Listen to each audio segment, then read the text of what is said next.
Want a Nintendo Switch? Of course you do. That's right, this week Nintendo is teaming up with IGN to give one of you lucky NVC fans a chance to win a Nintendo Switch. Just go to go.ign.com/NVC giveaway for more info. Switching it back to you guys.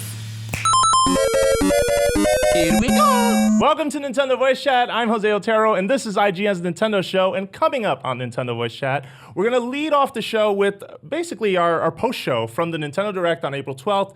When we come back from that, and if you've seen it before, skip ahead 30 minutes, you're going to hear Brendan and Pear's thoughts on Nintendo Direct and their takeaways. We're going to follow that up with talking about the Nintendo Classic and its discontinuation, which sucks, quite frankly, but we're going to have some choice words about that. Finally, we're going to talk about games we're playing. So check out our post-show. Listen. Welcome back. I'm Jose Otero. This is Brian Altano. Hey. And this is Marty Sliva. And we are Nintendo Voice Chat here, IGN's official sort of Nintendo show. And Brian is causing powers with his mind. Causing some special effects with his mind. But let's ask now. Really quick, let's begin with the initial Nintendo Direct reaction. I want your high points and I want your hot takes. Can we do it in one word? Start with one word. Busy. Busy. Okay, explain in a second. What would you say? Oh, that would have been my word. This is 2 words, release dates. Okay. Right. Which I was super impressed by. Okay. You know, one of the big problems throughout the entire life of the Wii U was that Nintendo would release a game, we would turn on our system, play it, and then they'd go dark for a while. Yeah. Right. What this did is showed us a reason why seemingly every week up through Splatoon's launch, we are going to have something to play. And it also showed us why 3DS, is still relevant. It seems like we're getting big tentpole first-party stuff every month or so, and then a bunch of cool sort of like retro or indie or third-party things in between, which is literally exactly the perfect scenario for Nintendo Switch. Okay. That's exactly what you want, So people wanted. You said busy. Why would you say busy? Just format-wise, if you look at the average sort of E3 press conference, they're usually sort of like drawn out, a little more slower pace. There's long-winding. The old versions had a lot of PowerPoint slides. The new versions have devs who come on and talk sort of ad nauseum. This was every, sometimes 10, 20, 30 seconds. Boom, brand new topic. Boom, brand new announcement. Sometimes it was almost like, wait, did they announce a new new thing? Okay, did they announce a new new hardware? Are they new code? They jokingly said, let's speedrun through headlines at the start, and I was not prepared for just how much and how quickly the information was being presented. It was almost like there was no, at one point during the show, while we were watching this here, you said, breathe. Take a minute to breathe. I mean, the format felt like WarioWare, and I thought at the end we'd get WarioWare, and I was just like, oh, maybe this is all like there's a reason for the map. Maybe instead of WarioWare games now we just get them in playable and press conference format. So my word for this Direct would be middling, and I say that because I think the first party stuff still looks good. I feel like there's also a promise for more coming. They're going to have a lot more to say about Splatoon. I think they're struggling to present what ARMS is. I think that fight went on way too long. And I thought that when we got to the third-party stuff, at least on Switch, I still don't see big, exciting announcements. I see stuff that has existed in other places before. Granted, there's a lot of genre variety there, and I think that they deserve credit for that. And I would not take that credit away. And we're going to get into it, but like even, and I think there were smart moves in there, like getting Minecraft on there early. You brought that up when we were just sitting here. Yeah, I think if you look at the Nintendo Switch launching out the gate, really strong, really fast, sort of like, think about it like F-Zero, right? You hit the button at the right time, you get that jump start. This was sort of like a little speed ramp to get them to E3. I don't think this is I don't think we needed the biggest thing in the world to carry them over, but I agree with that point. I think that like we're getting a lot at E3, and like I was saying to you before this even started, depending on how good or bad something like this is, right? A Nintendo Direct, I think a weak Direct during the Wii U era was devastating. Middling Direct during the Nintendo Switch era right before E3, not so bad. I can handle that. And I will say they're giving 3DS a really good send-off, and we're going to get into that in a minute, but we're going to lead off with Switch stuff. But I do want to say, at least based on the first-party stuff, I feel like, okay, so far this Direct tells me you're saving Mario Odyssey, you're saving Splatoon, more Splatoon 2, Xenoblade 2, Fire Emblem Warriors, and other surprises Zelda as DLC. your focus for E3. Which I think is great. That's honestly. smart. Like, I'm excited. Also, the fact that ARMS is releasing pretty much during E3 means they're not going to devote a lot of time to it at the press conference. I'm honestly hoping for a strong Mario push, games that haven't been announced, those games you mentioned, maybe talking about online, talking about virtual console. Okay, so let's drill down then. Let's start with Nintendo Switch games, and let's begin with, passing mention on Mario Kart 8, we knew that was going to happen April 28th. Let's lead off with Splatoon, which to me was a high point, because they started talking about Salmon Run, which is a sort of horde mode. It's a PvE mode that's in the game. Yeah. That's great because it was very light on single player content the first time around. Sure. Yeah. How'd you guys think it looked? I mean, Splatoon, or Nintendo as a whole, is one of those, like, we haven't had a lot of games that support a horde mode-ish mode on a Nintendo console. Sure. You know, there's stuff like, you know, Halo, Gears, Uncharted. These all have those sort of things. Yeah. It's cool that a tentpole Nintendo first-party game is getting that, because horde mode like that is awesome. So I'm really stoked to be playing I found the that. art direction at this level very fascinating on a Splatoon level, because usually they're sort of bright and neon and energized, and this is dark and grim and like gross. it looks like a fish, like a really sad fishing show. Like, I like it. No, yeah, and there's a grim apocalypse to Splatoon that is not mentioned except in like text form. Right. I feel like this is the first time they've actually shown it to people. They also showed like these new enemies, these chum. I like that the whole presentation for Splatoon continues to be this nature special that you just kind of wandered into. This was like the dark chapter of the nature special. I like this a lot, and they become overrun. Yeah. Like we were saying in the pre-show, you know, we want more content that'll work offline. I'm hoping that's what this leans into. Yeah, then maybe you could play with bots. Yeah, that's a great point. Yeah, but you were saying one of the things they really needed to do was sort of differentiate weapon-wise and ability-wise why this is different than Splatoon 1. And aside from the sort of down-and-out ability to revive a teammate, we didn't really get that in terms of weapons. Yeah, and I almost wonder if going through the footage again, will we see things they haven't shown before? Maybe, I couldn't tell just quickly watching, but trust us to go through this footage. Of course. There's a thin line with sequels between if it ain't broke, don't fix it, and reinvent the wheel. Yeah. And I think this is sort of treading that carefully right now, no pun intended, but I really hope that we do start to see this game absolutely define itself as a brand new entry in the franchise, and not what just feels like more cool stuff from the original game. All right, so then let's lean into ARMS at this point. So ARMS has so Splatoon 2, by the way, is coming out July 21st. ARMS is released June 16th. Which is the week of E3 2017. That's it's not that great for Friday. business. I don't know how I feel about that. Yeah. But it is just in time for the spring deadline that Nintendo set when they announced the title back in January. Right. Well, let's talk about what they showed. So Min Min, a new character who has ramen arms. And a ramen stage that was set in like a ramen bowl. Yeah, it looked like a ramen bowl, absolutely. And they showed briefly a 2v2 mode that just looked crazy. And they staged a battle with an announcer that, to me, this went too long. But granted, let's look at this for what it is. A fighting game, a new fighting game at that, is a hard thing to sell because unless you are into fighting games, and I don't know if we're necessarily the fighting game crowd, like I casually kind of play around with different games, love watching my Street Fighter V tournaments and my Smash tournaments, but overall, I'm not sure if this game is going to find that middle ground yet, and I was hoping for more than one character reveal today, and so far all we got was one. Yeah, this looks like it seems like it's having a little bit of an identity crisis in terms of being a fighting game on, like, are you going to be deep and serious enough to be in the same breath as some of those games you mentioned before and maybe have a place at EVO some year, or is this more a casual pick up and play, have fun, like, it has some, like, Power Stone vibes to me, but not quite as party orientated? And I think the answer is it's a little bit of both, but it's going to have a tough time finding that exactly what it needs to be, because I think when you play this game with motion controls, it definitely feels a little more button mashy. It definitely feels a little more casual. Which is crazy though, because that'll get you beat up so quickly. Like there is a methodology and a meticulous sort of approach to how you have to fight someone. And I do think the first part of this presentation, specifically this fight you're seeing right here, is showing you that. I just think it went on a little too long. It needed a bit more energy.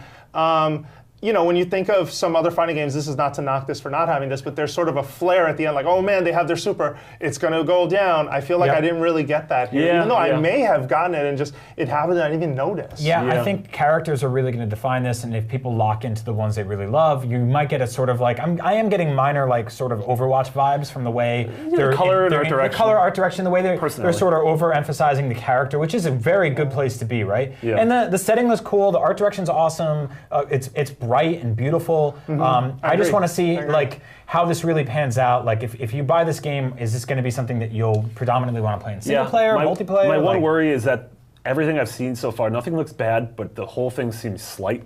A little bit. Like I just don't know what the meat and potatoes here yet. And that's not saying there aren't going to be. That's just saying that I haven't really seen them yet. I agree. And I think the 2v2 mode is a smart way to at least get into some of that. I was hoping they would go more into what this game is. Instead, it started with a recap and then led to this fight, which again, I I wasn't overjoyed with. But let's move on then with one more ARMS-related thing, which was that they announced a Neon Joy-Con set, a Neon Joy-Con strap. Yep. So if you're familiar with Joy-Con pricing, that's $80 for 2 of them. The color's really rad, and then you have also a strap attachment that can go with it for $7.99 normally. At least those are U.S. prices. Yeah, and this thing, this thing is bizarre. So this is called the Joy-Con AA battery accessory. This to me rolls right off the tongue. It rolls right off the tongue, and it's sort of a thoughtful accessory that I don't think anyone wanted. And when I say thoughtful, what I mean by that is just that they're taking into consideration the folks that play ARMS are going to forget to basically attach them to their system to charge them. So that you don't have to go through the wait. You just slap these things on, you're ready to go. It looks like they attach by the rail, but that's not the thing that drains power the fastest. Well, except when you're playing portably, which is the issue, right? Like the Switch itself needs a battery pack. The Joy-Con need one when they last for 20 hours. It reminds me, it seems like it's for people who want to play ARMS but also weight train a little bit. It's like when Goku does push-ups and double gravity, so you can be playing ARMS with a little bit of extra weight. No, it's like those guys who are really good at running and they put weights on their legs. Yeah, like weird dudes. You don't have to show off. This is kind of asked a question like, who is this for specifically? But I will say that the Neon Joy-Cons are really cool. Yes, when we first saw the Joy-Con colors, we geeked out about the fact that like Nintendo is constantly re-releasing different colored 3DSs, but going through that whole process of like system transfers and buying a brand new system for $200, it's kind of not ideal, right? But the idea of here, I mean, Per Schneider, who does NVC with us, he has a whole bunch of different Joy-Cons, and he's like, today I'm going to go double blue. I'll go red. It's like choosing a tie. Accessorize. Yeah, exactly. And I think it's cool that this yellow one is very much like the yellow in the title of ARMS. And so that clues me in that I could totally see for Splatoon we get these neon green and purples. For Mario we get red and white, and I think that's a cool movement. Well, here's the thing, right? No matter how we feel about the Joy-Con AA battery pack accessory, I'm saying it right for the sake of saying it right. I will say though that this is the first time so far with Switch where they've released something that is an attachment to the system itself. Yeah, that's a good point. This is going to continue. Like, I don't know what the accessories will be, and I don't think we could even in our most lucid dreams. But I believe that there will be games that will come out with a specific accessory attached to what it does and why. Do you remember when the 3DS got the boat? The Frankenstick boat? I think this is going to be that for the Switch. Yeah, but hopefully not as garish or as repulsive. No, that thing was comfortable. It was just ugly to look at. All right, so we had Minecraft Switch Edition is coming May 11th, and that it supports 8 players online, 4 in local multiplayer, even in tabletop mode. You can play 4-player split screen. That's cool. And it includes the Super Mario Mashup Pack. Retail version will ship later. So it includes, right? It's not like, that's not separate DLC. Yes. No, okay, it's in the pack. Included in the pack. I think that's really cool. You can buy whatever Minecraft DLC has come out that is cleared. You can't have the Microsoft. This is undeniably huge. This is one of the biggest video games ever in the history of the medium. It took years for Minecraft to come to Wii U, and I think they were a little late to the party on that. I was glad when it finally showed up to get this, because this is awesome. I don't know if I've talked about this before, but I've played like 100 hours of Minecraft. I love this game. And I'm not even like, I'm not a little kid, as you can see, who hunches over a system like that and plays it for hundreds of hours, like they did on iOS, Kindle, tablets everywhere. So this could be really big, and it's right around the corner. Okay, really quickly before we go into some third party, I do want to mention the standalone dock is going to show up at retailers next month, so you can stop raiding the Nintendo Online Store to buy all the replacement docks, which you can now scratch your Switch screen in any room of the house. Possibly. So the Switch third party section, this is where my attention started to wane a bit, because I feel like even though the variety is there for at least from the genre perspective, Nindies look better to me. Nindies honestly look better to me. The Nindies presentation the week of the Switch launch was more exciting to me. I mean, a lot of the third-party stuff I looked at and was like, well, why isn't it more than that? When we got Rayman Legends, I was like, well, why isn't also Rayman Origins and just pack all of them in together? Well, when we got Legends is sort of like a hybrid of Origins. Like it's got a but you're right. Yeah, but then we got Monopoly, and you said immediately, you're like, there are officially licensed like Zelda, Pokemon, Mario Monopolies, like. Put that on there. That would be awesome. Instead of Monopoly themed Monopoly. It feels like a lot of these are like sort of like, hey, we're figuring out Virtual Console. You're going to be able to download a ton of classic games. Just here's some stuff before that. Like, give us time to figure that out. So I think it also shows. Sorry, it just also shows that third parties are taking this wait and see approach. Yes. They're very much going. That's exactly it. All right, let's see where this goes. And they're leaning. Some of them are leaning into nostalgia. Namco did that with the sort of the Namco Museum arcade, whatever that thing is called. Sega is obviously leaning into that a bit with Sonic. I mean, Sonic is a classic IP.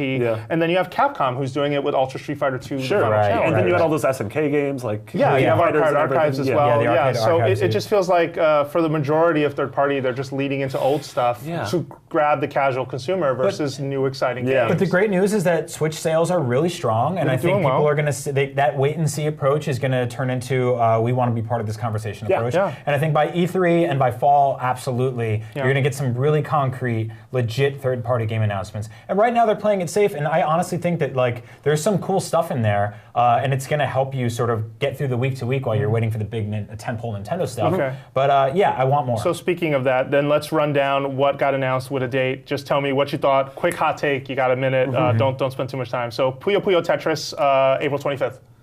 Yeah, cool. I'm playing it now. We'll talk about that next week. Don't stream it. You'll get arrested. Okay, Disgaea 5 Complete, May 23rd. Damon Hatfield is very happy. Yeah, he's all over that. Yeah. Okay, but this falls into the port scenario for me where I'm like, okay, the Disgaea fan or the RPG fan is going to at least be well serviced until Project Octopath Traveler shows up because rolls right off the tongue. All right, Ultra Street Fighter 2, the final challengers, May 26th. I'm excited for this game only because I'm always excited for Street Fighter 2. I think I bought it every time it comes out. Yeah, I think I'm not excited for the Hado whatever mode. I think that's a bit silly for me. But in terms of being able to pull out a controller and anywhere just drop a challenge on someone and be play one of the best games of all time. There's some interesting new ideas in this. The 2-on-1 mode that they're adding, the new Violent Ken, which spoilers, Ken was always violent. The whole game is about street fighting. I still think the pricing's a little much, $40, but we'll see who jumps on that. Fate Extella is out July 25th. This is a Musou Dragon Warrior style game that just didn't look good. It really did not look like it looked sort of ugly and garish. This might be one of those games that looks great when you're holding that screen up to your face, but I think it did not demo well here today. No, it didn't look good. Project Mekura, which is out this summer. It's the butt-stomping Mies game that they talked about at GDC. So far, you guys don't seem as interested as I am, at least. Go. I think like with a game like that, the hook is that if it's fun to play, I don't care, but the art direction felt like very chibi Funko Pop Master Chief, not wild about it. To me, it feels like a single Mario Party minigame. Yes. And I'm like, maybe you could take that one mechanic and make a hook out of it, but to me, I'm just like, butt stomping isn't one of my favorite things. It's in a lot of my favorite games, but it's not one of my favorite parts of those games. Okay. Yeah, I would not put butt stomping in my top 5 favorite things either. So Namco Museum is out this summer.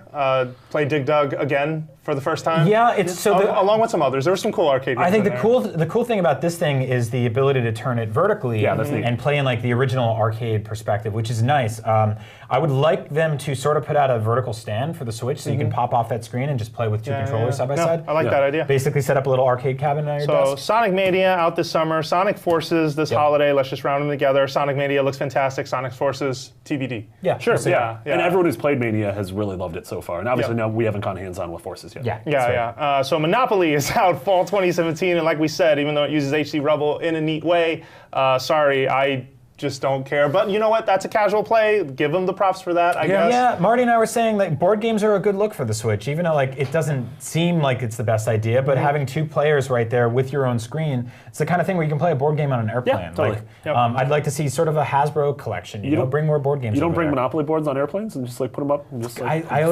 lose all the money. It's bad. Rayman Legends Definitive Edition still does not have a release date, but it is coming out in 2017, and I'm only excited because Rayman Legends is a game I got to review when I first got to IGN. I really enjoyed it. The idea of playing it on the go excites me. The idea of getting, I did. That was the last game I reviewed for IGN before I stopped reviewing games. Oh, you're thinking of Rayman Origins. No, I'm Legends. No, I'm Legends. You're Origins. Wow. That's it. What if we have two reviews on the site? There might be. It's called One Up.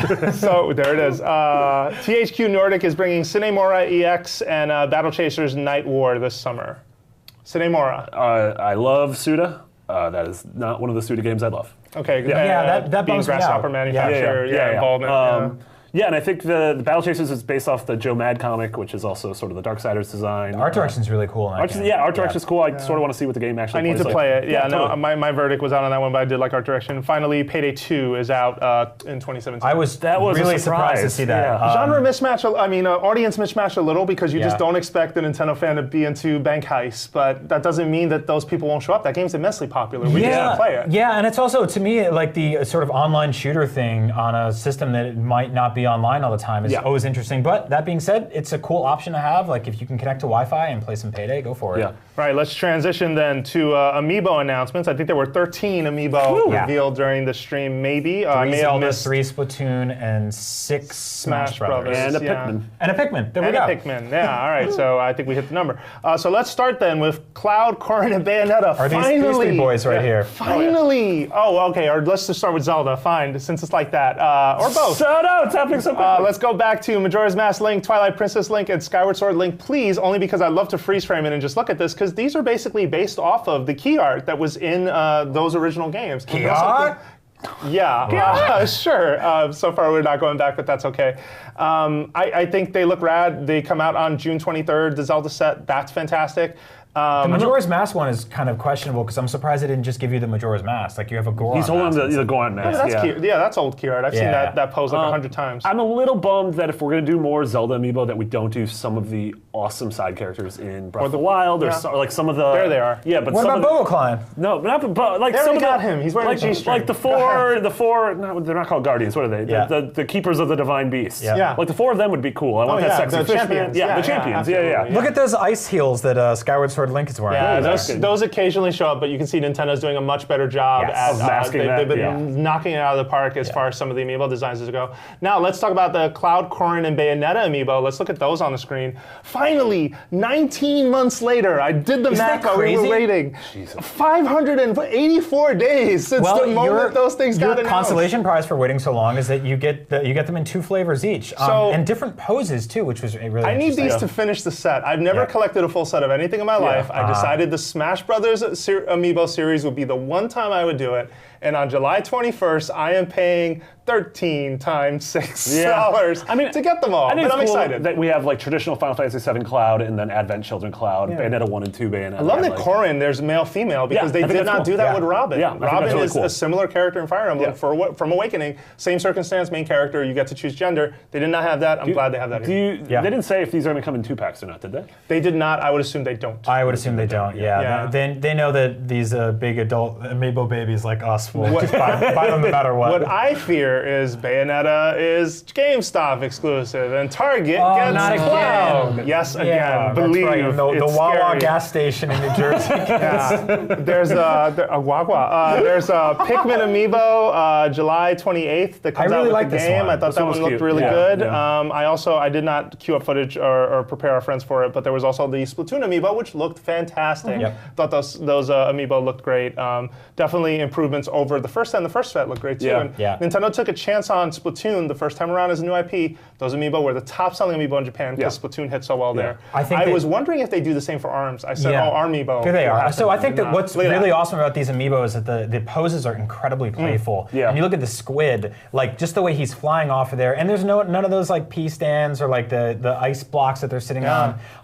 There's some great stuff. Like the one in the middle is straight up like Nickelodeon Look at gas. that I splat love it. dualies right there too, like They're on the so first cool. character. They're Yeah, that so looks cool. great. I think they look awesome. I was a little underwhelmed by how they're being utilized Yes. exclusively in the game. How they're Yeah. sort of just like, it'll remember your outfit, and then you can take show pictures there. with them. Yeah, and I'm like, And that's 2 for 2 with Splatoon amiibos not really having like the most defined usage. It just feels like a cool excuse for them to build these toys, but not necessarily. That's amiibo in a nutshell, right? I think Yeah. it took us a long time to finally just admit, look, they're not finding the best use for them. It's cool that if I own a game down the line that supports one of them, I will swipe, scan, and see. You guys line up at my desk every freaking day well, that's to the scan thing. Breath of the Wild. because Zelda amiibo. did it good. I think Breath of the Wild did it really well. It's a sweepstakes for an It's great. outfit. It's fun though. It keeps you using it every day, right? Which is better than just like buying DLC once. Okay, Yeah, fine. yeah. I will concede. So then, Nintendo 3DS is getting a proper send-off. So let's transition to that and talk about first, in order of release, we have Fire Emblem Echoes is coming out on May 19th. We knew that.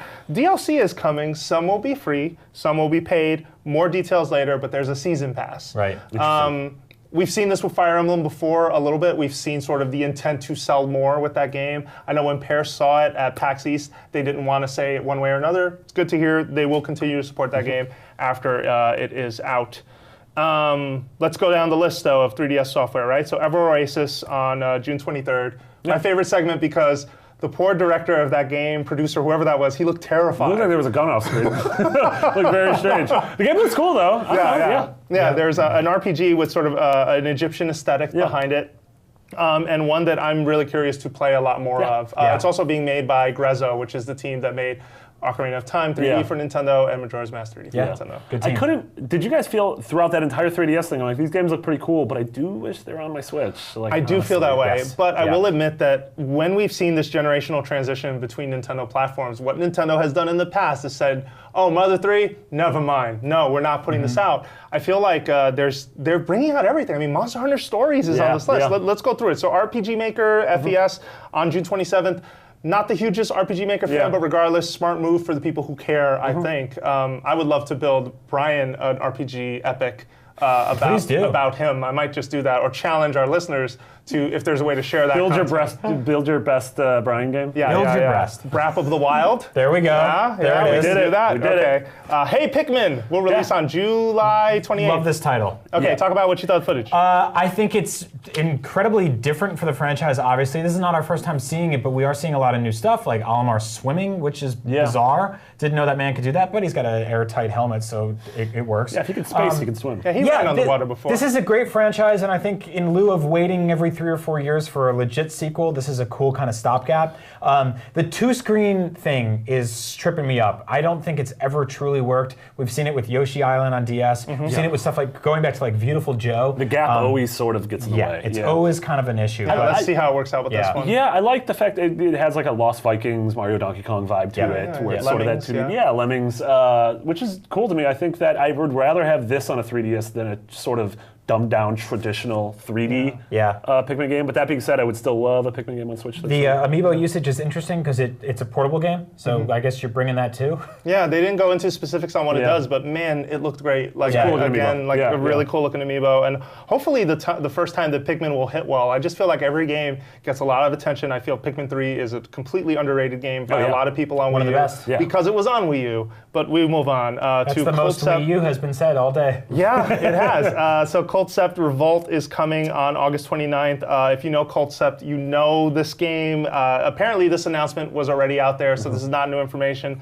And Nintendo, proof once again that Nintendo likes to treat their Nintendo Directs as sort of a catch-all. Yeah, if you didn't know this, hear really quickly what it is, and they weren't kidding this time. Right. Quick, by the way. Monster Hunter Stories is out this fall. I'm very excited. Yeah, it sort of looks like cel-shaded Monster Hunter Pokemon for a younger audience, and I think that's very really cool. much cel-shaded Monster Hunter Pokemon. That is probably the best way to describe it. Great graphics. It'd be really interesting if they draw in a younger audience and then they're like, oh, this is cool, and then it's like, hey, this is an entire franchise. So in Japan, this game's gorgeous. This was marketed to kids. It is sort of a lighter way to get into the Monster Hunter series. It has I believe it had a television series too at one point. I could totally see that. Yeah. Unless I'm getting my facts mixed up, but I'm really excited to play this, and I've messed around with the Japanese version, really love it. We'll say no more word on the Monster Hunter Stories amiibo though, and there are 6 of them. Oh, really? In Japan? Yeah, Capcom worked with Nintendo to make amiibo in Japan for this. No mention on whether those are coming, just that these will be here. So it'll be interesting to see what happens there. Then we have Yokai Watch 2, Psychic Specters. This is the 3rd game in the Yokai Watch 2 So it's set. like the Pokemon Yellow of... Pretty much, unfortunately, at least for an older audience like us, Yokai Watch 2 just kind of fell flat. Like we reviewed it for the site, and it did not score well. It's a very pretty game, but not one with interesting enough mechanics to keep going. Right. I'm excited for, though, if 3 makes it over, because 3 could be the one where they fixed all that. It's already out in Japan. But I find it hard to be excited about Yokai Watch 2, but regardless, Nintendo's still chugging away with Level 5 on getting these games out for better or worse. Right. I'm excited about this next one, though. Miitopia is coming out. So this was a late holiday edition released in Japan last year. It's coming in 2017, no date, and this is a wacky Mii-based RPG where your party doesn't always agree on what to do, and there's a lot of wacky interaction. It's almost RPG meets Tomodachi life in some sense. Yeah, I like the fact that they're like all rooming in the same place, and like you have to make sure that they're all happy, and if they get pissed at each other, then all of a sudden that's going to come out in battle. They're going to be like, "No, man, I'm not listening to what you're doing. I'm going to go slap this dude." Yeah, it was so funny to watch. Like, and this is where Nintendo's charm shows up, because I love that they put their developers on the spot as me's in those situations, and I just think it shows that flexibility, and you immediately know who you're looking at once you get that attachment. This feels like a full-fledged version of a Mii Plaza game, and I mean that in the best way possible. Whereas we saw the Kirby mini games from their old games kind of spin off as their own things. This feels like they took a core idea that they could have thrown there, but they turned it into like an actual full game. So that's really cool. Next we have okay, stop everything. It is the 25th anniversary of Kirby.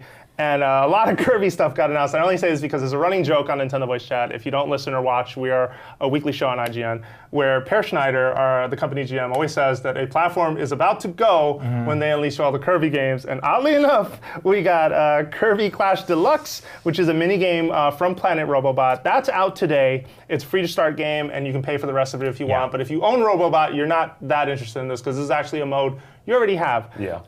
Then they follow that up with Kirby Blowout Blast, which is 25 plus stages. It's based off of the concept introduced on Robobot called 3D Rumble, but it is not the same. And that one is going to be out, I believe, this summer. It's not out yet. What's your reaction so far to these, by the way? I mean, for this one specifically, I'm like, just play Smash Brothers. Like, it's already there, and Kirby's in it. So it's a bunch of Kirby characters. This looked cool. I thought this mode looked cool. Yeah, so this is the most interesting one, because this feels like the most new thing. Everything else is like, if you're a Kirby fan, you have these games on your 3DS already, because you bought them. I just love that the Kirby team takes a chance on these minigames and then will release them later for folks who maybe said, you know what, I passed on Robobot, but I want to play a co-op game. Hopefully there's an audience that will sort of jump into it and like it. This next announcement, there's a new multiplayer Kirby action game for 3DS. It has no title.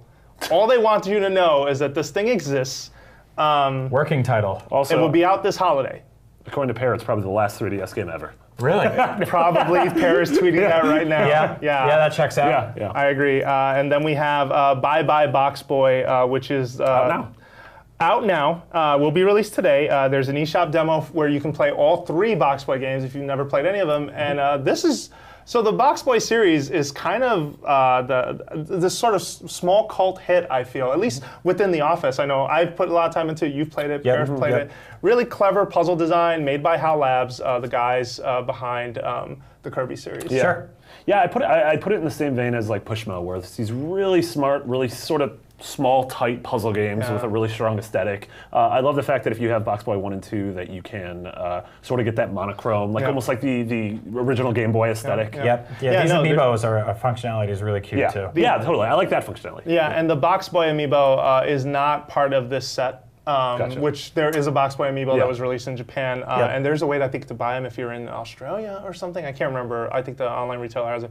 But no, I'm excited. I think that unlike Pushmo, I think the thing that I love most about BoxBoy is that I feel like Pushmo would talk you to death going over the rules, whereas BoxBoy just goes, go, learn, explore, play. And that to me is why I'm really excited to jump back into it. Yeah, and I think it was an impressive direct, like in terms of 3DS stuff, they didn't really knock anything out of the park with like a capital AAA game. No. But I think they gave us enough like smaller things that it's like, hey, if you still have a 3DS and maybe you haven't jumped on board Switch yet, we're not forgetting about you yet. Like we still care, and here's a handful of really cool games going to be coming out for the next couple of months. Yeah, there's still some life left, and your system purchase is justified for at least another year. So. Yeah, I will say a few more comments. Just I thought it was cool that they ran Yoshiaki Koizumi as the point man. You'll remember him from the Nintendo Switch presentation back in January. This is the general manager for the platform, one of 2 people who were like really top dogs on it.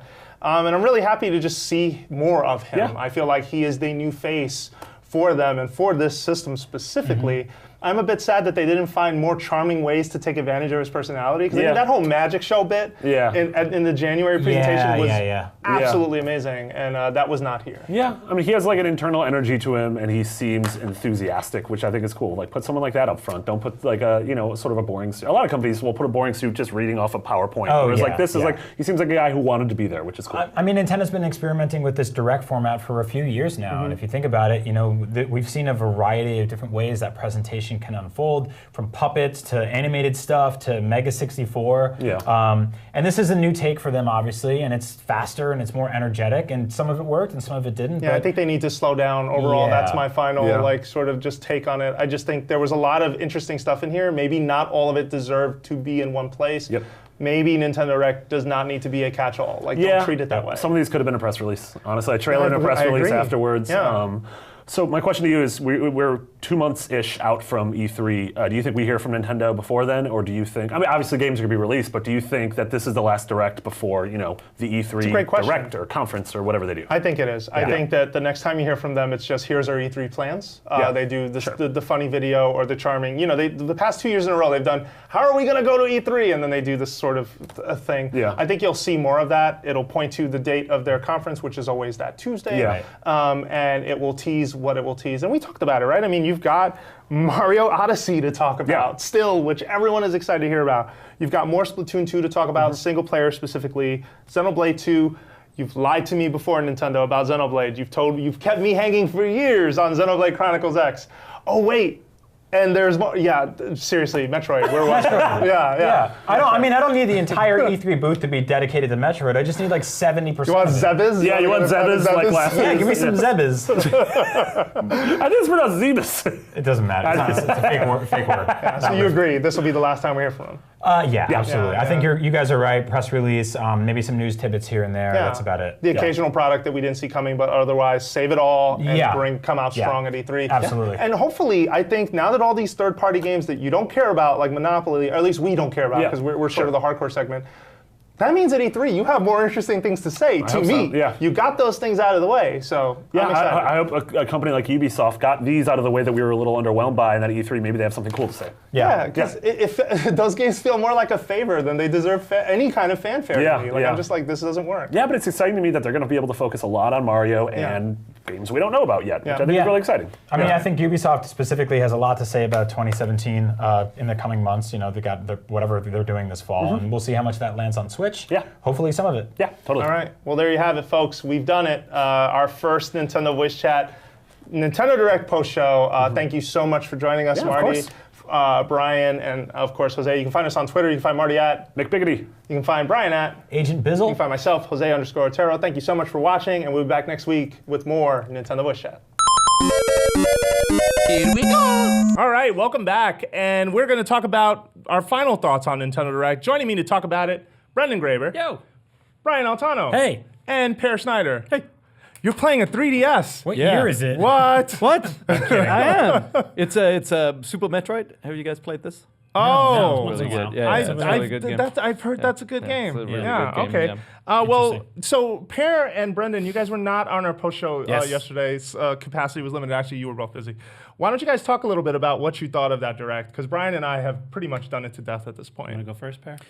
Sure. I thought there was a lot in it, and it was slightly more than I expected because I thought it was going to be Splatoon, like a deeper dive, which we got. And by the way, I love that there's a 4-player co-op mode right off the bat. Very excited to actually see that. Same. And then, I was expecting some more Mario Kart, but I wasn't too excited about it because I've played it, I've seen everything, I know it's a deluxe re-release. So I was actually pleasantly surprised by some of the smaller announcements.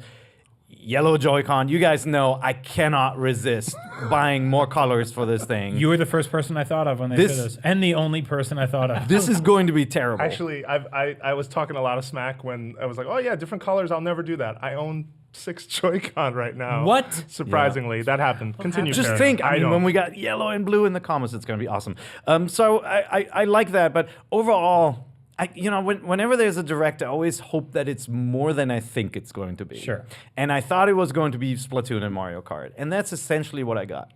Those were the ARMS. You didn't say ARMS. Yeah, but ARMS. So I'm not that into ARMS yet. What I played was fun, but I couldn't see myself playing it or going nuts for it like for Mario Kart, Splatoon, or Zelda, right? And so I hope to be pleasantly surprised by that game, but that's not But gonna. you're a casual fighting fan too, and so far, do you see the casual appeal at all? Yeah, no, I think it's gonna be a fun game to play with the kids for sure. Okay. But it's not one of those games where I'm like setting my alarm and I'm just dying to play it. And so I always hope though that there's like something like a glimpse at what Nintendo's overall big strategy is, like a big third-party announcement, like confidence that the machine will have a great software lineup past, post like the kind of like the big Nintendo, like the cadence that they've built with the releases in the next couple of months. So I was expecting a little bit more on that front, but I thought it was fine. It didn't knock my socks off. I wasn't that excited about it either. Brendan. Yeah, I thought it was very fast paced. I don't want to snap the fingers, but it was very on point. They didn't lag in one area for too long. They spent time in ARMS. Was it too fast though? No, because I think both of you. No, you first. For me, yeah. So I think for the things that I wasn't interested in, they weren't overstaying their welcome. It was just here's some indie games. Okay, bye, and then get it out of here. Yeah, and the things that I saw, nothing was oh, this is terrible. Things like ARMS, I'm not fully committed to it yet, but it interested me more than I first saw it because now I'm okay, there's more to it than I thought there was. There's a lot of customization and kicks. Some kicks, some special moves. Yeah, some legs, some yellow Joy-Cons. I'm not getting those, by the way. Oh my God! Sorry, I don't crazy. So what about you on pacing? I thought it was really fast. I think they were aware of it because they have the structure now where they show what's coming up next. It takes a little bit of the mystery out of it for me. It's a question mark, like the menu. Guessing. I like it better without. I like it better with just not knowing what's coming. And then, by the way, the amiibo. It was a couple of amiibo here, a couple of amiibo there, 13, right? Yeah. In that, so it was very busy. But again, it's I'd rather have too much information in something like this that gives me confidence that there's plenty to play and plenty to do than walking away going oh, was that it? Yeah, and I think the solution for the headlines is just cover them up before you unveil it, and then just run with your minute long. I don't know. I felt like it was narrated by the Micro Machines guys. And we got Monopoly. And this. All right, next topic. It was packed. Yeah, it was packed with stuff. And crazy to see the amiibo stuff. By the way, that they are the 3 links. Mm-hmm. Instead of going for a more unusual character from that universe, to go again for links. I mean, we're going to have a lot of links on our shelves. Right. Yeah. And then the same for Splatoon, where we get variations on, the 3 existing ones rather than one of the amazing salmons. What the hell, by the way? The salmons are already giving me nightmares. Yeah. I think it's safe to say we might end up getting an amiibo for every link, which is kind of cool. If we get one for Link Between Worlds, it's flat, that looks like Game & Watch, or we get one for Link's Awakening. That's not bad. Maybe get some monochrome ones for the Game Boy ones. Yeah, but for the Splatoon ones, I would like to see other characters. I would like to see the what was it, the shrimp that he had the little shoes. Yeah, or any of the shopkeepers. There's a new shopkeeper called Merch, and apparently he's the new vendor where you'll get sort of item rerolls. But I think Nintendo, I think knows what they're doing. When you go to Target, you'll see 100 bokoblins, right, and no links. People clearly want the cool characters, and people like us who are collectors or overbuy and have a big variety care more about the smaller characters. Yeah. Sure. No, I mean it's a good links, move. do we get more amiibo costumes? Presumably that's it. It's going to I'd be back for more. Just a few more thoughts from you, though, if you had anything else to add for the Direct. This may seem strange, but I was actually kind of happy to see some party games in that lineup, like Monopoly. You're the only person I know. You are excited. It is very about strange, Monopoly. but what I found is that the Switch is a perfect thing to just bring to a gathering. And if you have a party game, I know they've announced the Jackbox Party Pack. That's a perfect party game. To be able to bring that on the go instead of having to take a laptop around with a Steam file or whatever. And then you have, digital Monopoly. If there's some other party stuff in there, he's like Karen in the Nintendo Switch. Yeah, I'd be Karen. He's our NBC guys, Karen. who wants to come on, someone? Rooftop parties and all that. I'm a big fan of tabletop games, and I could think of 100 board games that I would love to have in digital form that makes playing easier. It's just Monopoly is it's the most famous one. It's just it's not a great game either. So I'm just opens a door. Not again. Yeah, I hear you. Not again. Okay, well, that's not what I expected to end on, but that's pretty good. Yeah. So then let's move over to the next topic, which is that today we heard the NES Classic is being discontinued. And Nintendo spoke to us, gave us a statement, and answered a few questions, which we're going to quickly summarize for you in case you're just learning about this. It started off with a statement saying that basically the last shipments of the NES Classic Edition for this year will be going out to retailers throughout April, and that's it. We encourage anyone interested in obtaining the system to check with retail outlets regarding availability. We understand it has been difficult for consumers to find a system, and for that, we apologize. We have paid close attention to consumer feedback, and we greatly appreciate the incredible level of consumer interest and support for this product. Couple of follow-up questions really quick before you guys jump in. How Or can do you you let want to them? jump in How first? can you let them get away with that? This says, we're sorry you couldn't find one. It's got to be much harder now. Yeah, it's interesting. No, That's- and it's You're not it's absurd. sorry then. Who? I no, mean, they're not yeah. sorry. You're not Yeah. saying I'm not sorry. No, I'm sure they're sorry because they could have sold more. There's got to be, I don't want to be too snarky, there's got to be good reason for them to not manufacture more, right? Yeah. Like they need the factories to make these little babies or whatever, but it's such an odd thing. Before we speculate, let me just get the questions Yeah. that we got answered, though. We asked what happens to the Classic brand that you launched with this system. We have nothing to announce at this time. We asked in the statement, it said it left open possibly the possibility to sell more past 2017, because it very specifically, the wording said the last shipments are going out for this year. And they said, at this time, we have no plans to produce more NES Classic Edition systems for the North American regions. We asked if the NES Classic, if you have one and it needs to be repaired, will NOA still offer customer support of it? They're looking into that. They did not have an answer for that right now. Wow. Surprised by that, because I would have thought they would have thought about that, and they did not. Does this include discontinuing the NES Classic controller? That is a yes. Accessories are up to the manufacturers. We asked, by the time shipments end, how many units of NES Classic have been produced overall? We have nothing to announce on this topic. And this was the answer that really surprised me, because this was not made Is it we have clear. nothing to announce? No. Okay. Did Nintendo always plan for the NES Classic as a limited run item, or was it supposed to have a longer window of availability? And the answer was NES Classic Edition wasn't intended to be an ongoing long-term product. However, due to high demand, we did add extra shipments to our original plans. Good luck finding them. Should have called it limited edition or something. The best then. From the beginning. The best take I've seen is like, hey, these things are selling well. What should you do next? Yeah. No. That's pretty much. Yep.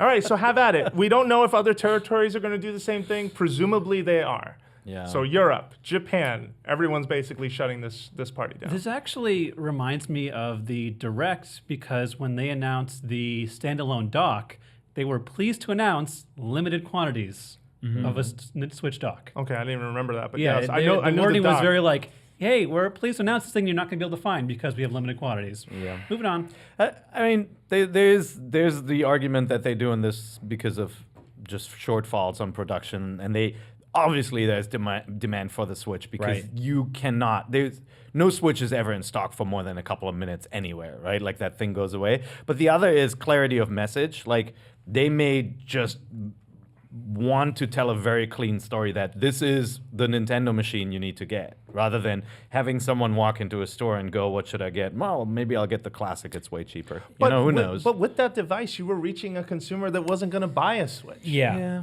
It's also in lieu of the fact there is no current virtual console plan for the Nintendo Switch. So if you that want might to be get the other reason, right? Well, yeah, if you want to get your retro game fix, like where are you getting that specifically? And the thing is, I think people are savvy enough now to figure out that there's alternate means to get those games, and that's not good for Nintendo's business. Not good for business, no. Like I loved the NES Classic. I got lucky one day. We shouted out Amazon Prime Now, which I noticed a bunch of NVC fans were able to get their Switches through. Yeah.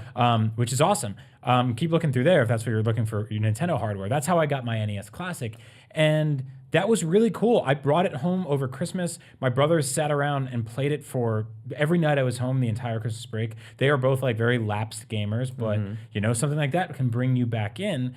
And you remove that opportunity from people, and it sucks. Plus, there's hardcore Nintendo fans who buy everything that still can't get one of these things. So I think it's like, had they sort of serviced all the needs of everybody who was looking for one of these and then went quiet on it, it's one thing. But this thing has had trouble since day one. Yeah, and I think that's I the could unfortunate never part find of one. this. Yeah, never found one either. It's completely. I just think it looks really bad for them, because anyone who, and when I say really bad, I mean that relatively, because Switch is hot right now. People care about it. We've been talking about how much of a positive experience it's been, but I don't think you want to hurt your customers with just a terrible shopping experience. And you can't just put that on retailers, and you can't just act like you're not at fault for some of that. Totally, I mean, when you announced this thing July 15th, 2016, The internet exploded about it, and even then you didn't make changes, and we've speculated about it before. Did Switch's production in some ways interfere with this? Nintendo's always been a Japanese conservative company where when a product is flying off the shelves, they try not to overdo it. I know you can walk into Target right now and be like, there's a lot of Animal Crossing amiibo on here. Right. But that's not your typical scenario. I hate to point that out. Yeah. My running thesis right now for this, because I'm working on something, is the NES Classic sort of one step forward for repacking and selling classic games and 2 steps back for Nintendo. Now, I say that because one of the things, obviously, this is an emulation box. This is a plug-and-play device, which is smart. You plug it into your TV, you go forward and just play whatever it is. Cord was too short, but we've said that plenty of times before. And you pick the right games for the machine. There wasn't that much to complain about, right? It was 30 really smart classic games.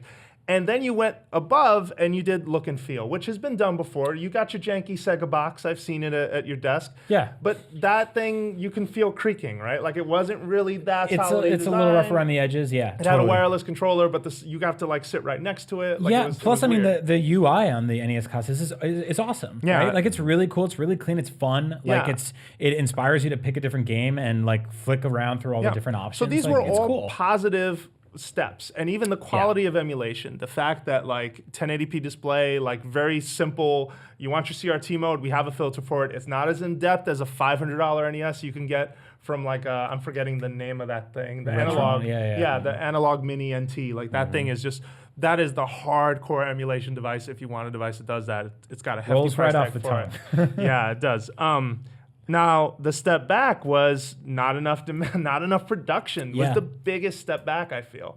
I also feel like for a company like Nintendo that right now, or at least last year around this time, was constantly trying to remind you, we're an entertainment brand. We're going to branch out. We're going to try different things. This was a different step that was positively received that I don't want to say everyone, a lot of people wanted. Yeah. I think it's bizarre. They didn't follow through. It's bizarre to make something that's so simplistic in its plug and play ability and UI and ease of use that is so completely the opposite of that when it comes to actually trying to obtain one.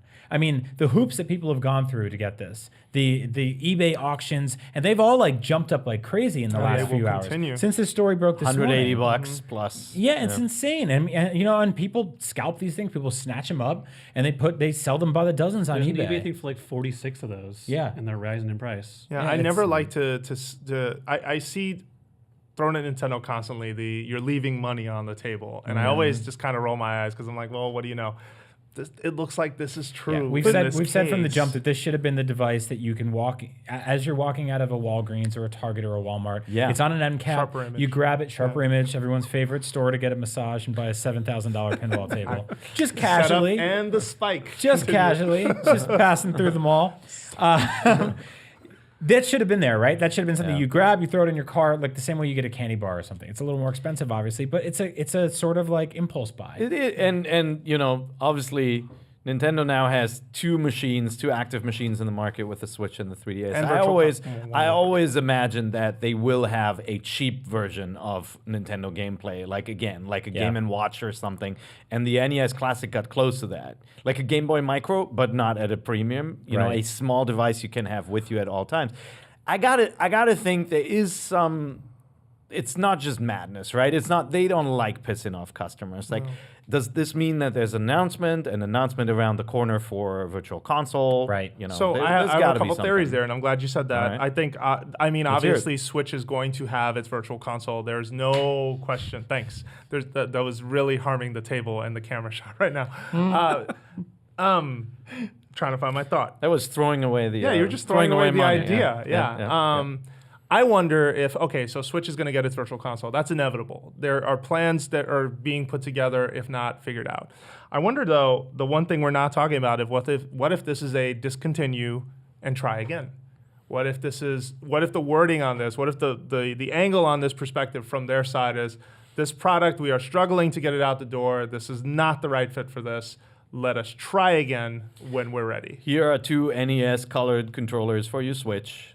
and No, I don't necessarily. and the launch of So you think they'll this always plan. just tie it to Switch? You think that this was just look, the market reacted, but we want to drive them towards Switch? You think that was They're the gonna thinking? launch this summer. They're gonna launch their subscription business, and you Right. get a free classic game free every month that you get to play. I think they want it to be super clear. You want to play like a Pierre, classic NES game online with your friends, Pierre, how does with that your make sense? NES Your themed casual controllers. Your Funneling casual everyone to the consumer. Switch. There are people whose grandparents wanted to play this thing, or their parents who haven't been into I'm not games defending forever. it. I'm just saying I think no, that's but the direction they're gonna go. I just don't think you look at that reaction and just say, no, we're disregarding those people. Like I do think there has to be something else to this. Yeah. There has to be. Do you think this will drive some people towards I don't illegal know. emulation? Yeah, of course. Oh, Of course. yeah. It already No, did. Brian, Already, yeah. like anecdotally, I have like 5 friends that tried to get one of these things, couldn't, and built a Raspberry Pi, and now they're good. Like what they you can't get from a Raspberry Pi because they're garish is the form factor of what right. a classic They're not NES. garish. I've seen worse. no, but it doesn't They're have that. they're it not doesn't- great. Doesn't have the look and feel. Yeah, No, like it doesn't if feel you've like seen- the NES, right? Like, Yeah. 3D printed stuff is just it's not there yet. You know, I don't feels know. kind of Dollar General. I gotta see what Raspberry Pis you've seen, but all right, fine. Are we talking about the food or?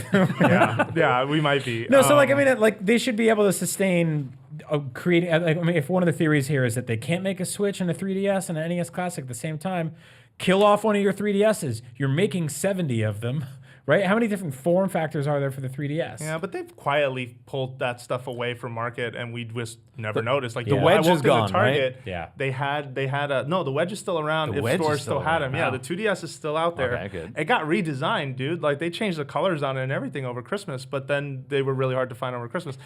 I don't know. One day Nintendo has to really figure out what their supply situation is. Like honestly, I don't know if by now they haven't figured out how to get amiibo in people's hands, which they still haven't, right? Like you said it, there is every Animal Crossing amiibo ever you want Yeah, at your but store. that was a lame and game. you can't get freaking Link. And guess what came out? The Legend of Zelda.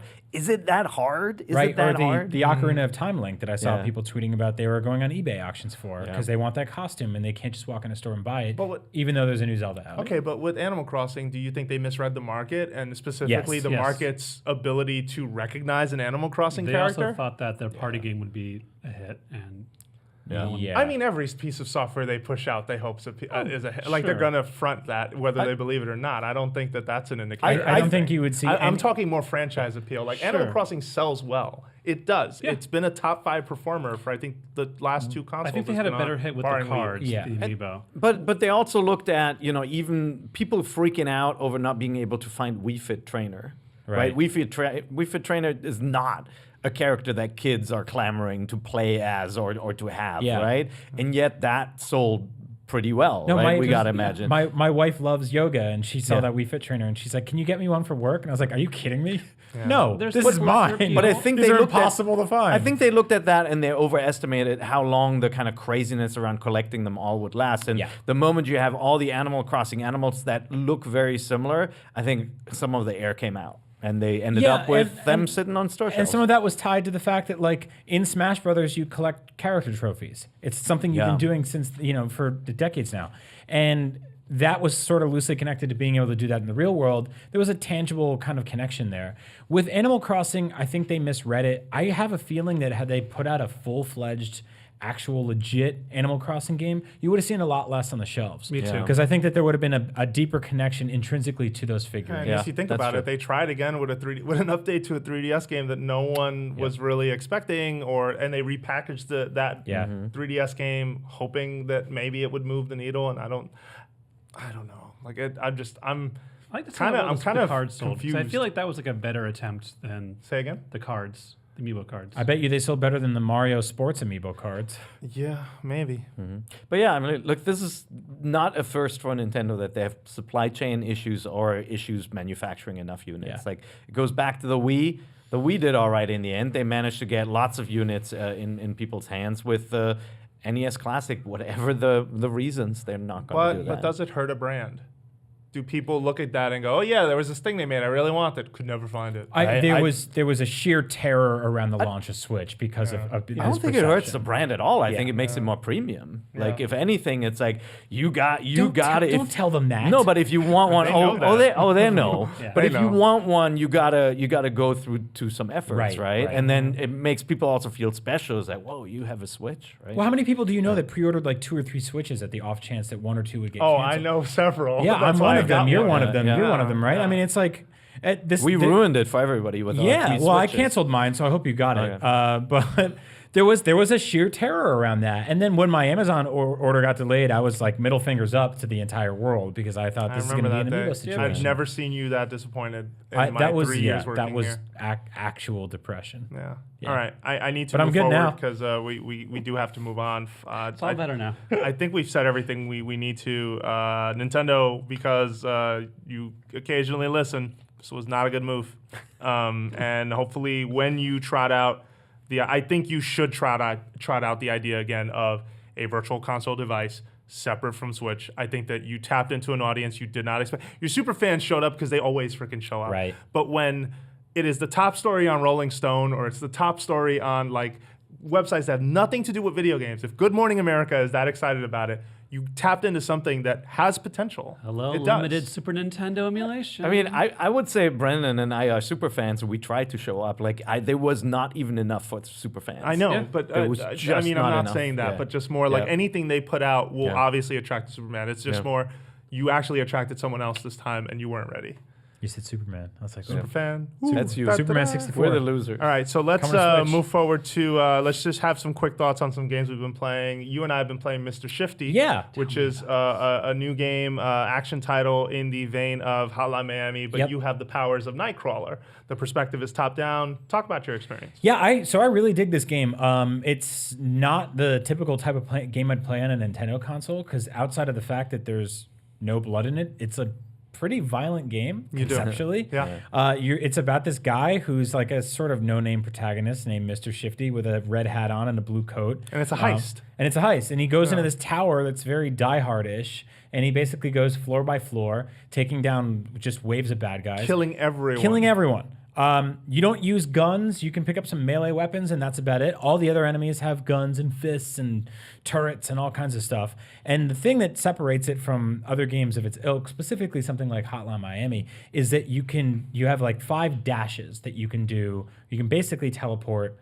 Like Nightcrawler, yeah. Like Nightcrawler, 10 feet ahead of you. And the dashes Up to work 5 times in a row. 5 times in a row, which can happen very quickly. And using that through walls and then chaining attacks between different enemies gets this kind of combo system going, which is really rewarding.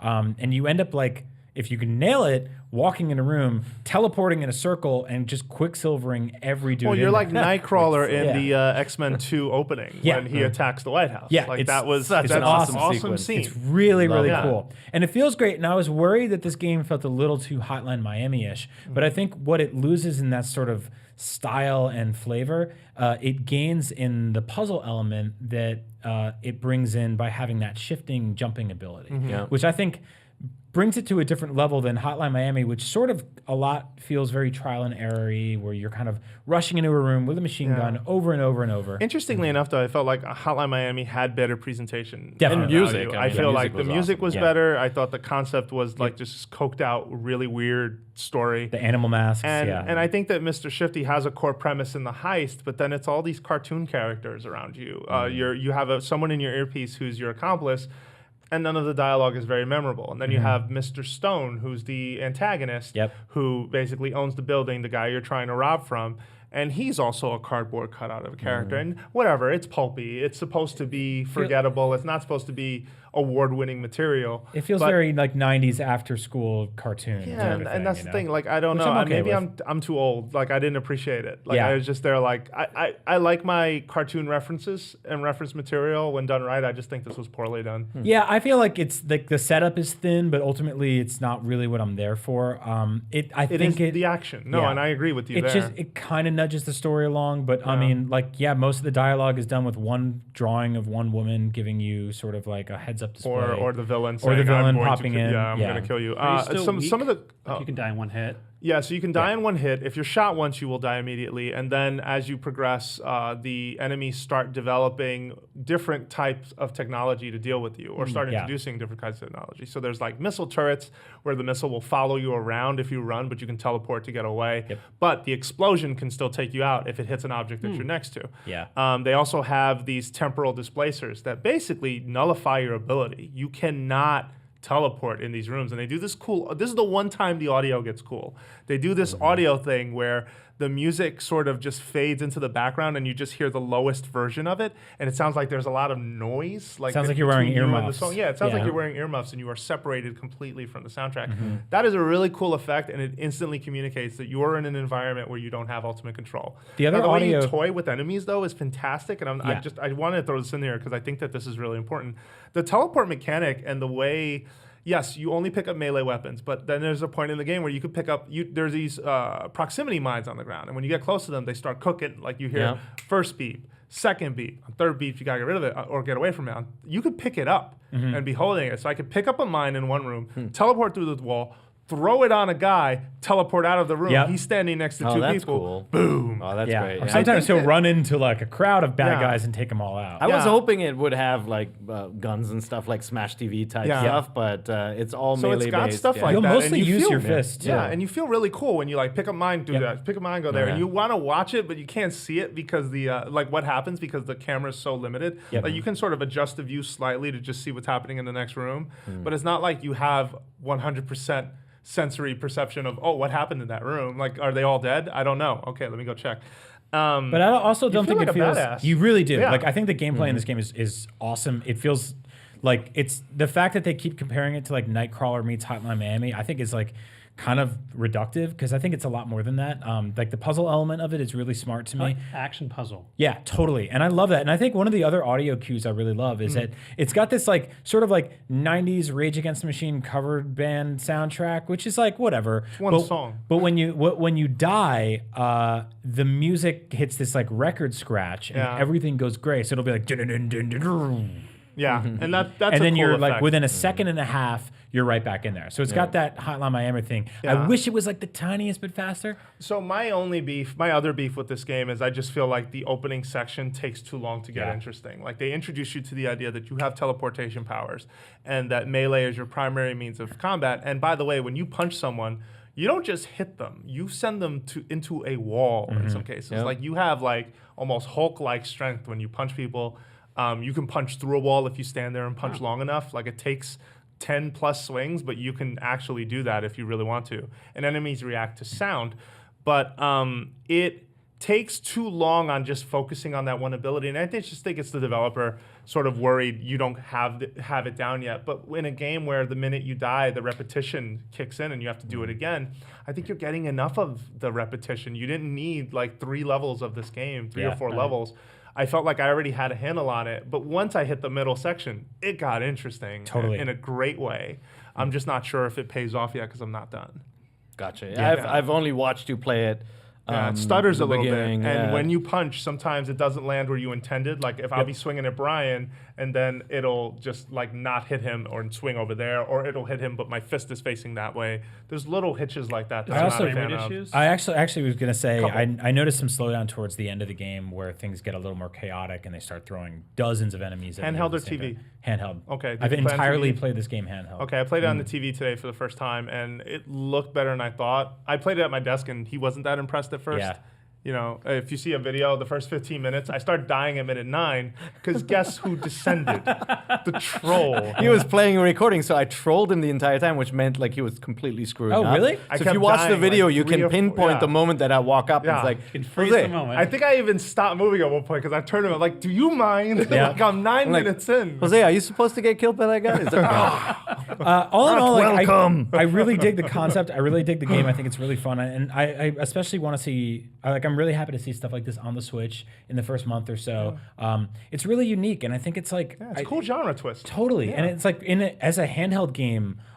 It's so much fun. I think it really works with that kind of quick pick up and play, especially dying a bunch of times. Then like you can die 10 times in a row, pass a section, move on to the next, hit the power button in the corner, and then get on with your day and pick it back up again. And to Nintendo's credit too, this is another game that at least the third-party team is being pretty smart about. Like, hey, different genres each week. Like last week it was something else. The week before that it was Snake Pass. I was saying, I actually tweeted out about the last 3 indie games I'm playing, and it's Graceful Explosion Machine, Snake Pass, and Mr. Shifty, which are 3 games that could not be more different from each other. Yeah. The only thing that they share is that small teams worked on them. Yeah. And they've got indie RPGs and everything on the platform as well. So I mean, there's definitely variety for the smaller games if you seek it. Yeah. And you know, with Splatoon and Mario Kart, there'll soon be variety with the bigger games too, and ARMS as well. You're hitting hour 100 on Zelda. It's time to move on. Yeah.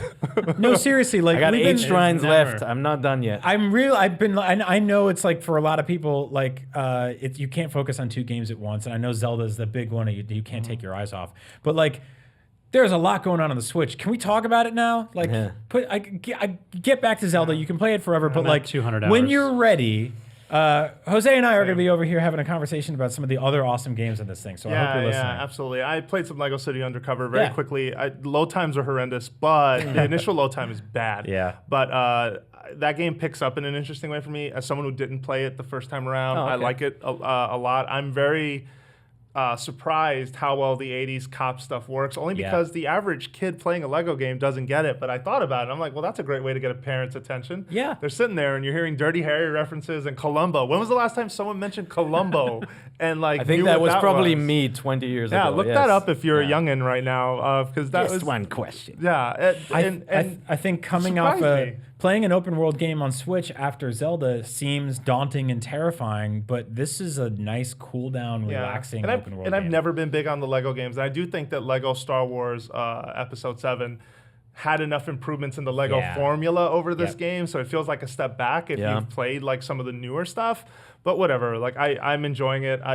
It's just a bit controlled for an open world. But I mean, that's every open world game, quite frankly, except Breath of the Wild. All right, we've gone over and we got to go. Thank you so much for listening to Nintendo Voice Chat and for joining us this week.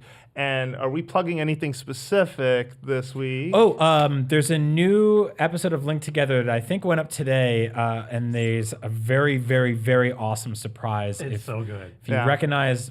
I'll just.